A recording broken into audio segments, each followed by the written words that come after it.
Imaginez un instant que Philippe, un peintre talentueux de Mainz, se retrouve face à son idole, Vincent van Gogh. Le contexte, Philippe est dans son atelier à Mainz. Un village qui n'est qu'à quelques kilomètres de Saint-Rémy-de-Provence où Van Gogh a séjourné.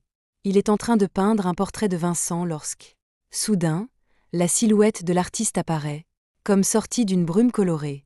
Van Gogh. Il s'approche de la toile de Philippe, les mains derrière le dos, observant le travail avec une intensité familière. C'est une belle tentative.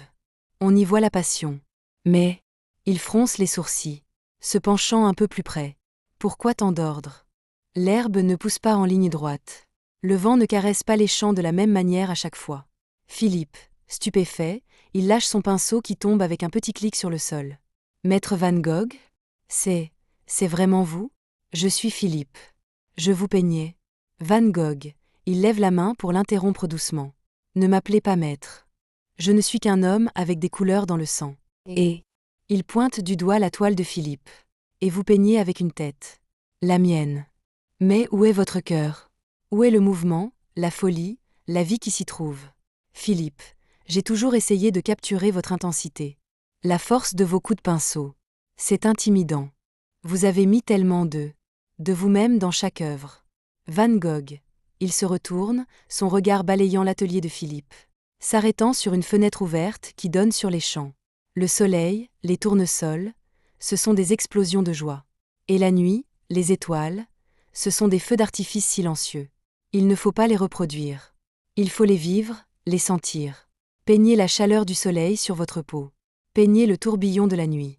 Philippe, il se met à genoux pour ramasser son pinceau, se sentant soudainement très petit. J'ai peur de me tromper. De ne pas être à la hauteur. Van Gogh. Un sourire mélancolique apparaît sur son visage. La hauteur ? La seule hauteur qui compte.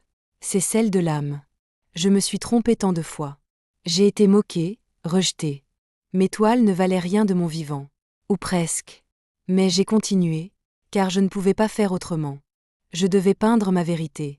Philippe, alors, vous pensez que je devrais peindre comme si personne ne regardait ? Van Gogh. Il se rapproche de Philippe et lui tapote l'épaule. Non. Peignez comme si le monde entier vous regardait et que vous vouliez lui crier votre vérité la plus profonde. Le monde a besoin de cela.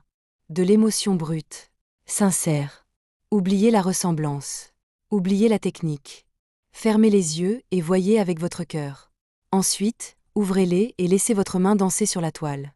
Philippe, il regarde la toile. Puis le visage de Van Gogh. Il prend un pinceau neuf et une couleur vive. Et commence à peindre, non plus la tête de Van Gogh, mais une étoile qui tourne, vive et tourmentée, comme celle qu'il a toujours admirée. La silhouette de Van Gogh s'estompe alors, laissant Philippe seul dans son atelier, son pinceau à la main. Le tableau sur le chevalet n'est plus un simple portrait. C'est une conversation entre deux âmes d'artistes. Un lien intemporel, une explosion de couleurs.